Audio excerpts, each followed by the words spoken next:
Hello students, इस video में हम बात करेंगे एक्सरसाइज 2.2 की। तो हम लोग पढ़ चुके हैं कि अगर कोई क्वाड्रेटिक पॉलिनोमियल है तो उसका जनरल जो फार्म होता है, जनरल इक्वेशन होता है, हम लिखते हैं ax² प्लस bx प्लस सी। ठीक है, ये होता है क्वाड्रेटिक पॉलिनोमियल का जनरल फार्म। इसकी पावर 2 यानी डिग्री 2 है तो इसे हम बोलते हैं क्वाड्रेटिक पॉलिनोमियल। ठीक है, तो हम लोग को पता है कि अगर कोई पॉलिनोमियल है उसका जितने डिग्री होती है यानी जितने पावर होते हैं उसके उतने जीरोज मिलते हैं। जीरो मीन्स वेरिएबल की वैल्यू, जैसे x की वैल्यू। तो यहाँ पे इसकी पावर 2 है, इट मीन्स यहाँ पे x की 2 वैल्यू आएगी। इस पॉलिनोमियल के 2 जीरो आएंगे। एक जीरो को हम अल्फा मानते हैं और दूसरे जीरो को हम बीटा मान लेते हैं। इस पॉलिनोमियल के 2 जीरो आएंगे, एक जीरो अल्फा और दूसरा जीरो है बीटा। ठीक है, तो हम अगर पॉलिनोमियल के जीरो और पॉलिनोमियल के कोफिशिएंट के बीच अगर रिलेशन पढ़ते हैं तो हम फर्स्ट पढ़ते हैं कि सम ऑफ जो जीरोज होता है, सम ऑफ जीरोज मतलब कि अल्फा प्लस बीटा, एक अल्फा और दूसरा बीटा, इनका सम करें तो इसकी वैल्यू आती है -b/a। ठीक है, या इसी को हम राइट करते हैं माइनस बी। क्या है तो बी है कोफिशिएंट ऑफ एक्स, तो हम लिखते हैं माइनस कोफिशिएंट ऑफ एक्स अपान ए। क्या है, ए है x² का कोफिशिएंट, तो हम नीचे लिखते हैं कोफिशिएंट ऑफ x²। तो ये सम ऑफ जीरोज का फार्मूला बनता है कि अगर कोई क्वाड्रेटिक पॉलिनोमियल है उसके 2 जीरोज हैं अल्फा और बीटा, तो उसके जीरोज का सम होता है, उसका फार्मूला होता है -b/a। It means minus coefficient of x upon coefficient of x²। और अगर प्रोडक्ट ऑफ जीरो का हम फार्मूला पढ़ते हैं, product of zeros means alpha into beta. तो प्रोडक्ट ऑफ जीरो का फार्मूला होता है c/a। सी क्या होता है, कांस्टेंट टर्म, यानी जिसके साथ वेरिएबल ना हो, तो हम सी को बोलते हैं कांस्टेंट टर्म। और ए क्या होता है, कोफिशिएंट ऑफ x²। तो ए को लिखते हैं हम कोफिशिएंट ऑफ x²।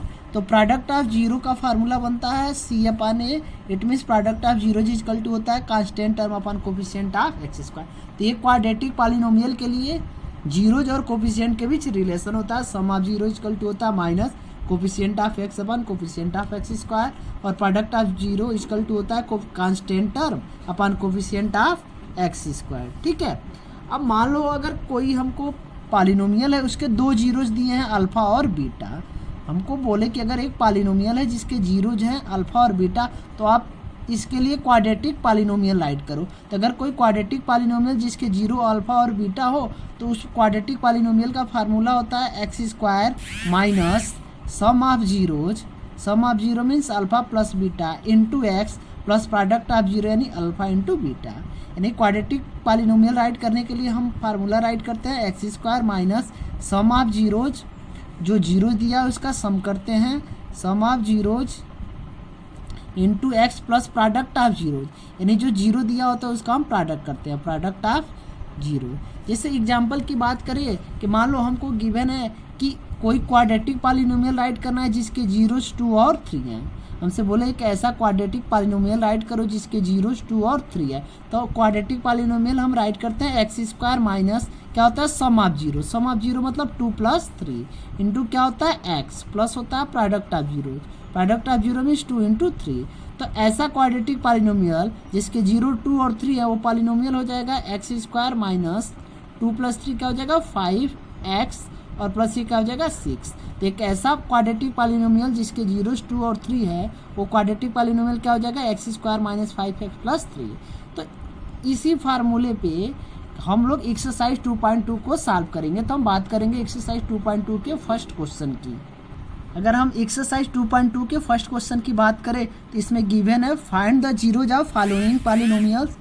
ये पॉलिनोमियल गिवन है, इसको हमको जीरो फाइंड करना है और बोला and verify the relationship between the zeros and coefficient. सबसे पहले तो पॉलिनोमियल के जीरो फाइंड करना है। जीरो मीन्स x की वैल्यू, यहाँ पे पावर 2 है यानी यहाँ पे 2 जीरो आएंगे। ठीक है, उसके बाद से कह रहा है कि हमको जीरोज और कोफिशिएंट के बीच रिलेशनशिप वेरीफाई करना है। तो अभी हम लोग पढ़े हैं कि रिलेशनशिप वेरीफाई मतलब सम ऑफ जीरो को वेरीफाई करना और प्रोडक्ट ऑफ जीरोज को। तो सबसे पहले हम पॉलिनोमियल के जीरो कैलकुलेट करेंगे। तो पॉलिनोमियल को जीरो कैलकुलेट करने के लिए करते क्या है कि जो पॉलिनोमियल गिवन होता है उसको हम जीरो के इक्वल कर देते हैं। ठीक है, अब जीरो के इक्वल हो गया तो ये क्वाड्रेटिक इक्वेशन हो गया। और इस क्वाड्रेटिक इक्वेशन को हम कैसे सॉल्व करते हैं, तो हम फैक्टराइजेशन प्रोसेस से सॉल्व करते हैं। कैसे करते हैं कि हम देखते हैं मिडिल टर्म जो x है उसका कोफिशिएंट क्या है, तो हम देख रहे हैं x का कोफिशिएंट क्या है 2। ठीक है, सबसे पहले हम क्या देखते हैं कि जो मिडिल टर्म x है उसका कोफिशिएंट क्या है, तो हम देख रहे हैं कि x का कोफिशिएंट क्या है 2, तो हम यहाँ 2 राइट कर लेते हैं। अब उसके बाद से हम देखते हैं कि लास्ट टर्म की साइन क्या है, तो हम देख रहे हैं लास्ट टर्म 8 की साइन क्या है माइनस। तो अगर साइन माइनस है इसका मतलब हमको ऐसे 2 नंबर लेना है जिसको माइनस करने पे क्या है 2। अगर यहाँ लास्ट पे साइन प्लस रहती तो हम ऐसे 2 नंबर लेते जिसको प्लस करके क्या आना चाहिए 2, लेकिन यहाँ पे साइन माइनस है तो हम क्या करेंगे, कोई ऐसे 2 नंबर लेंगे जिसको साइन करने पे, जिसको माइनस करने पे वैल्यू क्या आनी चाहिए 2, और इन्हीं दोनों नंबर का अगर हम प्रोडक्ट करें तो वैल्यू क्या आनी चाहिए 8 आनी चाहिए, वैल्यू क्या आनी चाहिए 8। ठीक है, तो कौन से ऐसे नंबर होंगे, तो हम लेंगे ऐसे नंबर 4 और 2, क्योंकि हमको पता है 4 - 2 करते हैं वैल्यू क्या आ जाती है 2, और 4 × 2 करते हैं वैल्यू क्या आ जाती है 8।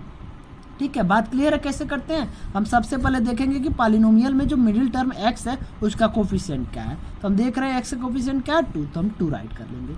उसके बाद से लास्ट टर्म की साइन देखते हैं क्या है, तो हम देख रहे हैं लास्ट टर्म की साइन माइनस है। इट मीन्स हमको ऐसे 2 नंबर लेना है कि उन नंबर को माइनस करें तो क्या आना चाहिए 2, और मल्टीप्लाई करने पर लास्ट टर्म और एक्स स्क्वायर के कोफिशिएंट के इक्वल होना चाहिए, यानी 8 × 1 क्या होता है 8, यानी इन्हीं दोनों नंबर का सब्ट्रैक्शन 2 होना चाहिए और इन दोनों नंबर का मल्टीप्लाई करें तो क्या आना चाहिए 8 आना चाहिए। तो हम देख रहे हैं 4 और 2 ऐसे नंबर होते हैं जिसको माइनस करने पे 2 आता है और मल्टीप्लाई करने पे क्या आता है 8। इट मीन्स हमको 4 को क्या लिखना है, इट मीन्स हमको 2 को क्या लिखना है, 2 को राइट करना है 4 - 2, तो हम राइट करेंगे x² माइनस, हम 2 को क्या राइट करेंगे 4 - 2, 2 को क्या राइट करेंगे 4 - 2, और बाहर x है तो x, और -8 = क्या हो जाएगा 0। अब इसे सॉल्व करें तो ब्रैकेट ओपन करें तो 4 × x क्या हो जाएगा 4x, यहाँ माइनस इंटू माइनस क्या हो जाएगा प्लस, 2 × x क्या हो जाएगा 2x, और -8 = क्या होगा 0। अब 1 2 3 4 टर्म हो गए, तो हम 2 टर्म को एक साथ लेके कॉमन करते हैं। हम देख रहे हैं यहाँ पे क्या कॉमन है x, तो हम x कॉमन करेंगे, तो x² में से x कॉमन किए क्या बचा x, यहाँ 2x था, एक x कॉमन किए 1x अभी बचा, यहाँ पे x कॉमन कर लिए क्या बचा 4। ठीक है, अब यहाँ देख रहे हैं क्या कॉमन है 2। ठीक है, क्योंकि यहाँ भी 2 है और 8 को भी 2 डिवाइड करता है, तो यहाँ क्या कॉमन करेंगे 2। अगर 2 कॉमन करें तो यहाँ से 2 हट गया तो क्या बचा x, और 8 में से अगर 2 कॉमन किए तो क्या बचेगा 4, 8 में 2 से डिवाइड करेंगे वैल्यू क्या आएगी 4, इसका क्या हो गया 0। अब हम देख रहे हैं x - 4 यहाँ भी है यहाँ भी है, तो x - 4 दोनों जगह है तो x - 4 को कॉमन करते हैं, यानी ये जो ब्रैकेट वाली वैल्यू होती है वो कॉमन हो जाती है। तो अगर x - 4 को कॉमन करते हैं तो यहाँ अगर x - 4 को कॉमन करें तो यहाँ वैल्यू क्या बचेगी x, और यहाँ पे x - 4 को कॉमन करें तो वैल्यू क्या बचेगी +2 = 0। अब 2 का प्रोडक्ट 0 के इक्वल है, तो या तो ये 0 के इक्वल होता है या तो ये 0 के, तो एक बार हम x - 4 को 0 के इक्वल करेंगे, यहाँ से -4 इधर आके क्या हो जाएगा +4, तो x की एक वैल्यू आई 4, और एक बार अगर हम x + 2 को 0 के इक्वल करते हैं तो +2 इधर आके क्या हो जाएगा -2, तो x की दूसरी वैल्यू क्या आती है -2। ठीक, यानी इस पॉलिनोमियल के 2 जीरो जाए, एक आया 4 और दूसरा है क्या -2। तो सबसे पहले हमको 0 कैलकुलेट करना था, हमने 0 कैलकुलेट किया, 0 यानी x की वैल्यू, वेरिएबल की वैल्यू। अब हमको इन 0 और पॉलिनोमियल के कोफिशिएंट के बीच रिलेशनशिप वेरीफाई करना है, तो सबसे पहले हम क्या वेरीफाई करेंगे सम ऑफ जीरोज का। तो अगर हम बात करें सम ऑफ जीरोज, तो सम ऑफ 0 मतलब 4 और प्लस -2, 0 कौन कौन है 4 और -2, तो सम ऑफ 0 मतलब 4 + -2, तो ये वैल्यू क्या हो जाएगी 4 प्लस इंटू माइनस क्या होता है माइनस, तो 4 - 2 क्या हो जाएगा 2, तो सम ऑफ 0 क्या है 2। अब सम ऑफ जीरोज और कोफिशिएंट में हमको क्या करना है रिलेशनशिप वेरीफाई करना है, तो कोफिशिएंट हम सम ऑफ 0 का फार्मूला क्या पढ़े थे माइनस कोफिशिएंट ऑफ x अपन हम लोग पढ़े थे कोफिशिएंट ऑफ x²। ठीक है, ये हम लोग फार्मूला पढ़े थे सम ऑफ जीरोज का, तो सम ऑफ 0 आया 2, और अगर हम कोफिशिएंट की वैल्यू कैलकुलेट करें यानी माइनस कोफिशिएंट ऑफ x और कोफिशिएंट ऑफ x², तो इसकी वैल्यू देखें तो ये माइनस कोफिशिएंट ऑफ x, तो हम पॉलिनोमियल में देख रहे हैं x का कोफिशिएंट क्या है -2, क्या है -2, तो हम क्या लिखेंगे -2, x का कोफिशिएंट क्या राइट करेंगे -2। ठीक है, अपान यहाँ क्या कोफिशिएंट ऑफ x², तो हम देख रहे हैं x² का कोफिशिएंट क्या है कुछ नहीं है, तो हम कोफिशिएंट 1 मानते हैं, तो x² का कोफिशिएंट क्या है 1। अब ये माइनस इंटू माइनस क्या हो जाएगा +2। तो हम देख रहे हैं सम ऑफ जीरो की वैल्यू भी क्या है 2 और minus coefficient of x upon coefficient of x square इसकी वैल्यू क्या है 2। तो ये दोनों इक्वल हो गया, नहीं रिलेशनशिप वेरीफाई हो गया। अब सम ऑफ जीरो हो गया, अब हम प्रोडक्ट ऑफ जीरो को वेरीफाई करेंगे। अब हम बात करेंगे product of zeros. Product of zeros, तो अगर प्रोडक्ट ऑफ जीरोज की बात करें तो प्रोडक्ट ऑफ जीरो यानी 4 और इंटू -2, ये दोनों जीरो इनका प्रोडक्ट करना है। तो 4 - 2 क्या हो जाएगा -1। प्रोडक्ट ऑफ जीरो क्या है -1। और प्रोडक्ट ऑफ जीरो का हम लोग फार्मूला क्या पढ़े हैं, constant term upon coefficient of x square. तो हम देख रहे हैं कांस्टेंट टर्म मतलब जिसके साथ एक्स ना हो। तो पॉलिनोमियल में कांस्टेंट टर्म क्या है -8, साइन के साथ राइट करते हैं। तो यहाँ कांस्टेंट टर्म क्या है -8, यानी इसके साथ एक्स नहीं है तो क्या हो गया कांस्टेंट टर्म। तो कांस्टेंट टर्म क्या है, राइट करेंगे -8। और कोफिशिएंट ऑफ एक्स स्क्वायर अभी हम देखें कितना है, तो ये है 1, यानी इसकी वैल्यू क्या है -। तो हम देख रहे हैं प्रोडक्ट ऑफ जीरो भी -8 और constant term upon coefficient of x square इसकी वैल्यू क्या है -8। तो ये भी वेरीफाई हो गया, sum of zero minus coefficient of x upon coefficient of x square के इक्वल हो गया और product of zeros constant term upon coefficient of x square के इक्वल हो गया।